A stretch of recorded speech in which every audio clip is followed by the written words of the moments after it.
Hey everybody, hope you're doing well. It's Joe with Seattle Leather Research.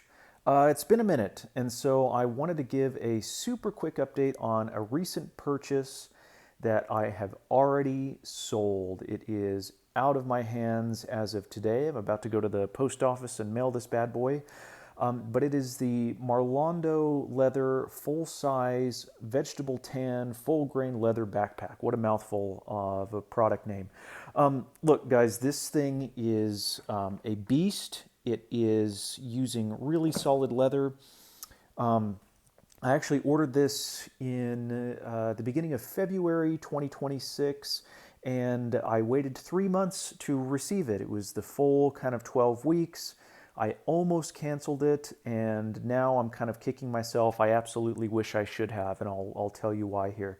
The first thing is, hey, I'm about 5'10", and this backpack is like from my neck all the way down to like the seat of my pants. It's massive. It's a huge bag. So I think, look, if you're over 6'1", I would say this backpack is probably better sized for your stature and just length. For me, it was much too big. This backpack is extremely heavy. And some people are going to love that. That very well could be a sign that hey, they used really nice thick leather. And you can even see like this leather is heavy duty. I honestly think it could probably take repeated shots out of a 22 caliber weapon. Don't try this at home, and that's not a official endorsement or recommendation. Obviously, I'm just saying this is extremely thick, heavy, durable leather. But for me, I'm kind of walking around. It's summer. This is meant to be a summer color backpack. I walk a lot for work. My bags are usually pretty full. It's just way too much. It's way too heavy. It's way too much weight.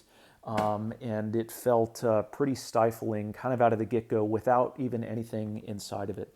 Look, the other thing I'm not a huge fan of is that I was a little bit spoiled by saddleback leather. I have the thin kind of tobacco backpack, which I'll show you here in a second, and it does a great job of making use of space like here in the pockets. Saddleback does.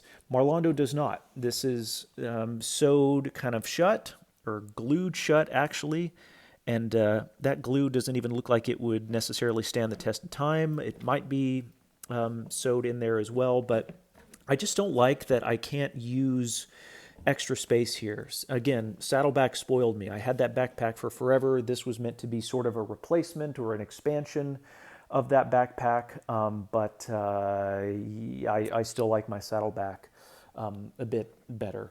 The other thing that was sort of wonky about this, the laptop sleeve is not big enough for anything but like an iPad, which I was sort of surprised about.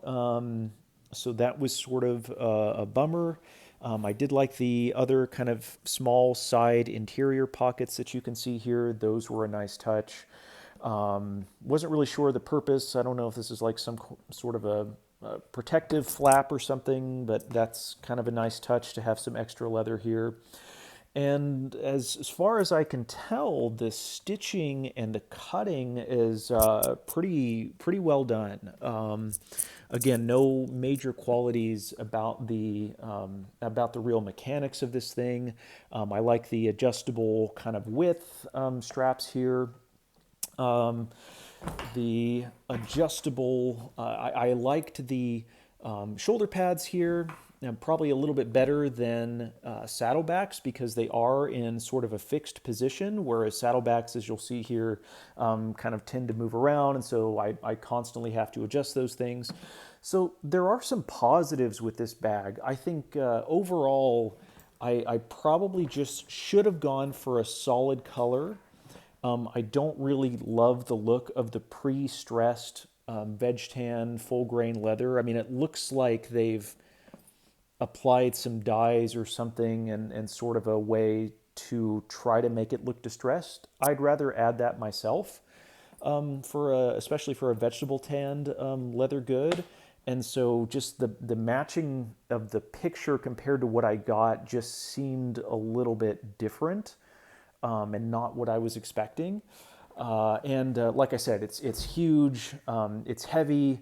The capacity, despite its size, they probably could have built in even more capacity, again, making use of the space behind pockets, getting a bigger computer sleeve in the back here. All of that would have made this a much more usable bag for me. Unfortunately, I waited 3 months and then I was out of town, and I didn't even get to use it while I was out of town, so this bag has never been used. And when I got back, I found myself outside of the return window. So this thing cost me like $550 plus tax, plus 3 months of waiting time. Lesson learned. I've had I do have Marlondo leather dog collars, which I like quite a lot. Super thick, high quality leather for those.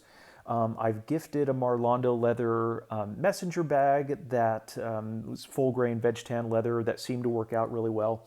Just this specific piece did not cut it for me.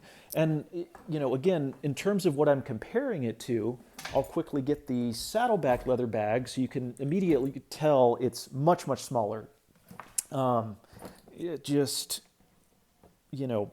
better sized for my stature as well as what I want to be using it for, which is really day-to-day kind of at capacity use. I don't have this bag really filled up right now, but you can see there's a much bigger compartment for computers, so it's a lot more convenient to store my work computer.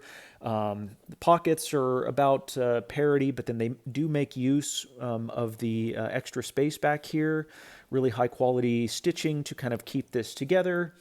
And look, one of the reasons I was thinking of upgrading, so to speak, or replacing this bag is because it's chrome tan leather, and I love how this one is kind of aging in, but I definitely still prefer how a vegetable tan leather looks once it's totally worn in, and it's gotten a ton of use. And this is really just, it's becoming a little bit more shiny and scratched up. I think I owe it clean here pretty soon. But look, it's still the GOAT from my perspective. It's the right size, it's the right weight. It's much more lightweight compared to Marlondo, despite the fact that they, do use thick leather as well. It's funny, they do use a veg tan leather kind of backer here to hold in the pins, which has gotten a lot darker over time, which is cool. But yeah, overall, look, this is my go-to for both travel and for day-to-day work stuff. And this one, like I said, is sold, cheaply sold on eBay. I just ran a quick auction. I've got too much stuff. I wanted to declutter. So that's my kind of super quick, light review of this Marlondo leather bag. I will continue to give their products a try, but I've learned my lesson on the backpack. I've waited way too long and then just stupidly forgot about the return window. I'm sure they would have worked with me really well had I tried to return it on time, but I'm obviously not going to screw them over at this point. And so, look, my loss is somebody else's gain. I hope the next owner of this bag loves it. I think if you like just a super heavy, durable, again, could take an axe swing or a 22 bullet type bag, like this is still the way to go. Just not a great fit for my needs. But anyway, thanks as always for watching, guys. I hope you're well. I hope you're having fun making or buying leather. Would love to hear what you folks are working on. So let me know in the comments. Thanks so much.